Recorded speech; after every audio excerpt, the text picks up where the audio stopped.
તું આપજે મારી ભેગી. સારું, ચલ અંદર. આ કાળું કોણ જાણે ક્યાં નીકળી ગયો છે. બાપુ આહા તમને કીધું કે આંધળું ઉપર લગાવો, નહીં અહીંયા જ લગાવો, અહીંયા જ લગાવો. આ માથામાં વાગે વારે ઘડીએ. બાપુ આ લાલો ક્યાં ગયો છે? લાલો સોનલીને તેડવા ગયો છે. તું અહીંયા હતો નહીં એટલે પછી મેં લાલાને મોકલો. બસ આ થોડા મિત્રો જોડે નાસ્તો કરવા ગયો હતો. બીજું શું કહું છું, એટલે અશોક પટેલને ઓળખો છો ને? અરે મારી દીકરી સોનલી આવી ગઈ બેટા. હા બાપુ આવી ગઈ. કેમ છે તમને? એકદમ ફર્સ્ટ ક્લાસ. ભાઈ તમને કેમ છે? બસ આવી રીતે સીધા બાપુ દેખાય છે. આ ભાઈ તને દેખાતો જ નથી. ભાઈ ખૂણામાં બેઠો છે ને. શું કરે ભાઈને ખૂણો જ મળે છે બેસવા આ માટે. છે ને સોનલી મારી લાડકી છે. જેમ તને મેં રમાડ્યો છે ને એમાં સોનલીને પણ બહુ રમાડી છે. અને સાચું કહું, આ છોકરી છે ને અમારી કમજોર કડી છે. ગોવિંદ બેટા, તું વારે ઘણીએ નારાજ થઈ જાય છે મારાથી, પણ જો બેટા અત્યાર સુધી મેં જે આ કાંઈ પ્રોપર્ટી, આ બધું સામ્રાજ્ય જે કંઈ છે ને એ તારા નામે મેં કર્યું છે બધું. આ છોકરી કાલ અમારે હારે વહી જાય. હું ક્યાં બધું હારે લઈને જવાની ભાઈ? તારું છે હારે લઈને જવાની ક્યાં વાત કરસ તું? તો લઈ જઈશ. લઈ જાય હા બસ. બાપુ. આપણને કઈ નટખટ ચિંતા છે. અને સાંભળ, હા બાપુ. આ તું હોસ્ટેલમાં કોલેજમાં ભણતી હતી હા.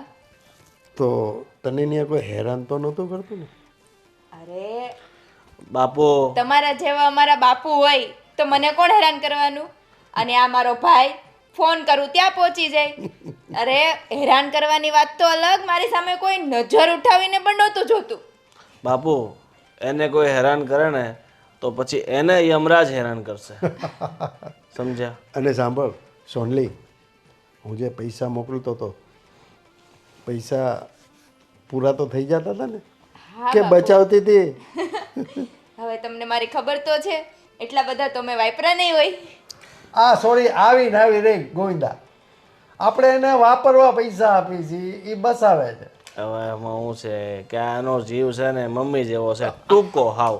મમ્મી તમને ખબર ને, હું નાનો હતો ત્યાં 10 માંગુ ત્યાં રૂપિયા આપતા, અને આપણે પૈસાની કઈ કમી નહોતી. હા. છતાંય ગરીબીમાં દિવસ કાઢી એવું લાગે મને. હવે તમે મને એવું તો પૂછો કે ત્યાં રહેવાનું કેવું હતું, કોલેજ તારી કેવી ગઈ, બસ તમે તમારું જ ચાલ્યા કરો છો. સોનલી, હા. ત્યાં હોસ્ટેલમાં બધું રહેવાનું, પછી તારી કોલેજ કેવી હતી, કંઈક વાત તો કર માંડીને. અરે બાપુ એ બધું મૂકો. ભાઈ તું મને કહેતો તારે લગ્ન ક્યારે કરવાના છે હવે? કે હા આખી જિંદગી આમનેમ કુંવારું જ બેસવાનું છે, શું કરવાનું છે? બેન હવે તું ફટાફટ લગ્ન કર, અમને ડિસ્કો કરવાનો બહુ મન થાય છે. જો તારી ઈચ્છા હું લગ્નની પૂરી તો કરીશ એક ના એક દિવસે, પણ મેં જે વિચાર્યું છે એ પ્રકારનું મને જ્યારે પાત્ર મળી જશે ત્યારે હું લગ્ન કરીશ. અને તારે માટે એવી ભાભી શોધવી પડે ને કે તું બધાને વટથી કહી શકે કે મારી ભાભી તો આ છે. પણ અમને વાત તો કર, કેવી ભાભી જોઈએ છે તારે? મારે એવી જોઈએ છે કે જે દેખાવમાં તો સુંદર હોવી જ જોઈએ, પણ હંમેશા બહાદુરીથી બધી જ પરિસ્થિતિનો સામનો કરતી હોવી જોઈએ. એ કોઈની બહાદુરી સામે ઝૂકવી ના જોઈએ. નહીં ભાઈ, એ બહાદુરીથી સામનો કરશો તો તમે શું કરશો ઘરે? ગોવિંદ બેટા, તું જે છોકરી ઉપર હાથ મૂકે ને એ છોકરી તારી. આખા પંથકમાં આપણું નામ જ એવું છે અભયસિંહ રાઠોડનું કે એનો છોકરો ગોવિંદ. આપણી ત્યાં લગ્ન કરવા માટે લોકો તલ પાપડ થતા હોય છે. બાપુજી જ્યારે મને એવી કોઈ છોકરી ગમશે ને લાગશે ને તો હું તમને જરૂરથી કહીશ કે મેં આના ઉપર હાથ મૂક્યો છે. કાંઈ વાંધો નહીં બેટા. અને હું કહું છું ગોવિંદ, આ સોનલી આવી છે તો પછી એને ક્યાંક હોટલમાં ખવડાવવા લઈ જાઓ. નહીં બાપુજી, અને હવે બહારનું બિલકુલ બંધ.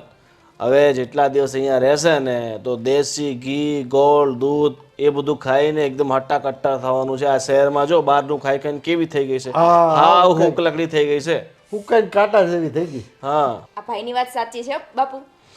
આ શહેરમાં છે ને બહારનું ખાઈ ખાઈને હું કંટાળી ગઈ છું હવે. હા આજે મમ્મીએ મને સુખડીને એવું બધું શીખવાડ્યું છે ને, અને હવે હું તમને બનાવીને ખવડાવીશ.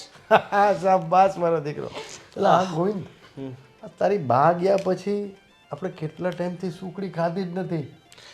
બનાવે કોણ બાપુજી? આપણા જે આ ઘરમાં રસોઈયા છે એને તો 10 વાર કહેવું પડે ત્યારે જમવાનું સરખું બનાવે છે. પણ હું આવી ગઈ છું ને હવે, હા. આજે હું બનાવીશ સુખડી. હા જલ્દી તો ફટાફટ સુખડી બનાવી જા. હા ચાલો બનાવો હો. ચાલ સોનલીને જોઉં છું ને ત્યારે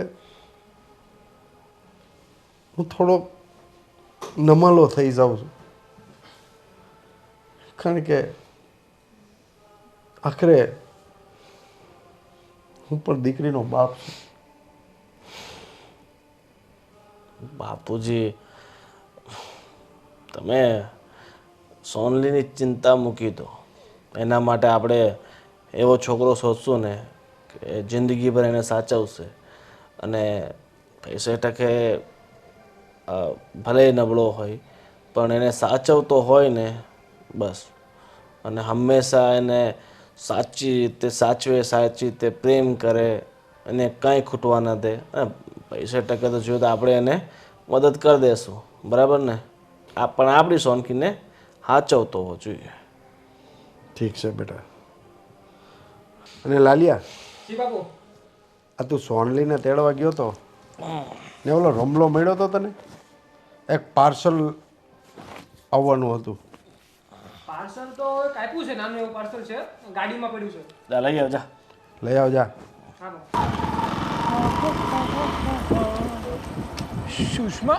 સુષ્મા, અરે સાગર, તું ક્યારે આવ્યો? બસ 2 દિવસ પહેલા જ આવ્યો છું. તું કે આ ઘણા સમય પછી જોઈ હા તને, એકદમ સુકાઈ ગઈ છે. કાંઈ સુકાઈ નથી. અને સાંભળ, કેવી રહી તારી સ્ટડી? મારી સ્ટડી તો પતી ગઈ છે, પણ હા સુષ્મા, એક વાત પૂછું. હા બોલ ને.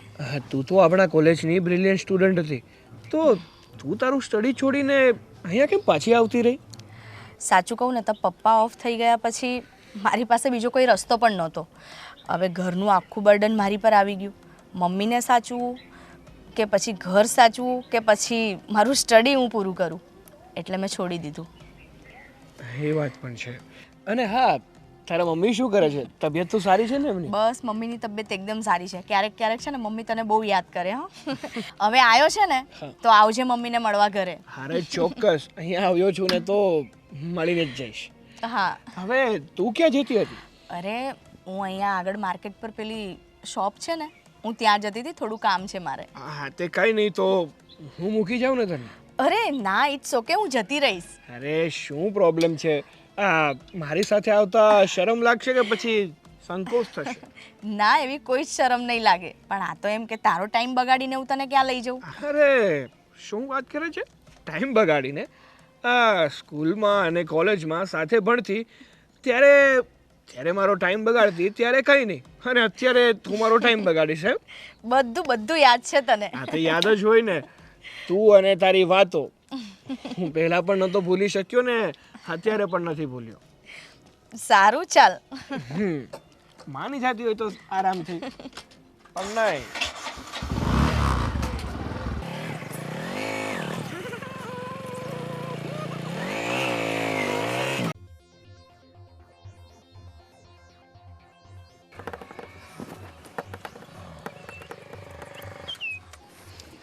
હા, હું સાગર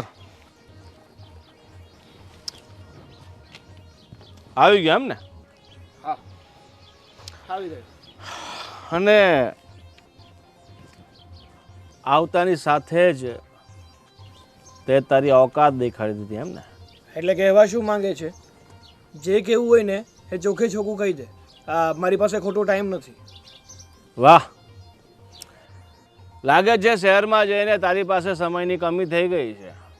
તો પછી તારા ગામમાં આવવાની જરૂર ક્યાં હતી? હવે તને યાદ ના હોય ને તો જરાક હું જણાવી દઉં કે જેમ તમારું આ ગામમાં ઘર છે એમ મારું પણ આ જ ગામમાં ઘર છે. અને મારું સ્ટડી પત્યું એટલા માટે હું મારા ગામમાં આવ્યો છું. વાહ, સ્ટડી પતિ એટલે આ ગામમાં આવ્યો છે, પણ આ ગામમાં કંઈ નથી તારા લાયક. તો વહેલી તકે આ ગામમાંથી પાછો જતો રહે ને એ જ તારા માટે સારું છે. હવે ગોવિંદ, એ તું નક્કી કરીશ કે આ ગામમાં મારા માટે શું લાયક છે અને શું લાયક નથી. મારે જ્યારે પણ આ ગામમાં આવવું હશે ને ત્યારે હું આવીશ, અને જ્યારે મારું મન નહીં હોય ને ત્યારે આ ગામમાંથી જતો પણ રહીશ. એટલે તારી સલાહ આપવાની કે તારી સલાહ લેવાની મારે કોઈ જરૂર નથી. સાચી વાત છે, પણ મારી સલાહ તું માની લે ને તારા માટે બહુ સારું છે. પૂછ કેમ? કેમ? કારણ કે જો અમે સલાહ છોડીને સુલાહ પર આવી ગયા ને તો પછી તને ઘણું અઘરું પડી જશે. તારી આ બેતુકી ધમકીથી હું પહેલાં પણ નહોતો ડરતો ને હજી પણ નથી ડરતો. કારણ કે તું અને હું નાનેથી મોટા અહીંયા જ થયા છીએ. નાનેથી મોટા ભલે અહીંયા થયા હોય, પણ આપણે બંનેના રસ્તા અલગ અલગ છે. પણ મંજિલ ક્યાંક એવું લાગે છે કે એક છે. અને મારી મંજિલમાં કોઈ રોડો બને ને હું ક્યારેય બરદાસ્ત નથી કરતો. કેમ કેમ એવું લાગે છે કે આપણા બંનેની મંજિલ એક છે? તારી અને મારી મંજિલ કોઈ દિવસ એક બની જ ના શકે. કારણ કે છે ને, તું એક અમીર બાપની બગડેલી ઓલાદ છે. તારી જેમ આમ રખડ પાઠી અને લુખાગીરી કરતા મને નથી આવડતું. હા, વાત તારી બિલકુલ સાચી છે સાગર, કે હું એક અમીર બાપની બગડેલ સંતાન છું.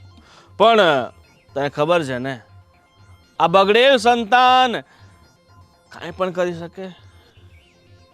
જો તને ચોખ્ખે ચોખ્ખું સ્પષ્ટ શબ્દોમાં કહી દઉં છું કે જે તું આ રાધાની પાછળ આંટા મારી રહ્યો છે ને એ બંધ કરી દે છે. કારણ કે રાધા મારી છે, અને મારી અને રાધાની વચ્ચે જો કોઈ આવશે ને તો એને હું આ દુનિયાથી દૂર કરી દઈશ. સમજો? સરસ. મતલબ કે પ્રોબ્લેમ તારો આ રાધા છે એમ ને? હા, હવે તને સમજાઈ ગયું છે ને, તો મારા રસ્તાથી દૂર થઈ જા અને રાધાની સામે આજ પછી આવતો નહીં. હવે હું શું કહું છું, તો પણ એક વાત કાન ખોલીને સાંભળી લે. મને છે ને કોઈના રસ્તામાં આવવાની કોઈ જરૂર નથી, પણ જ્યારે અમુક લોકો પોતાની જાતે જ મને એના રસ્તામાં લાવે છે ને, તો પછી તું સારી રીતે જાણે છે કે હું પણ એની શું હાલત કરું છું. ઠીક છે, હવે તારે પરિણામ ભોગવવું છે ને, મારા રસ્તાની વચ્ચે આવવું છે ને, આવી જા, આવી જા.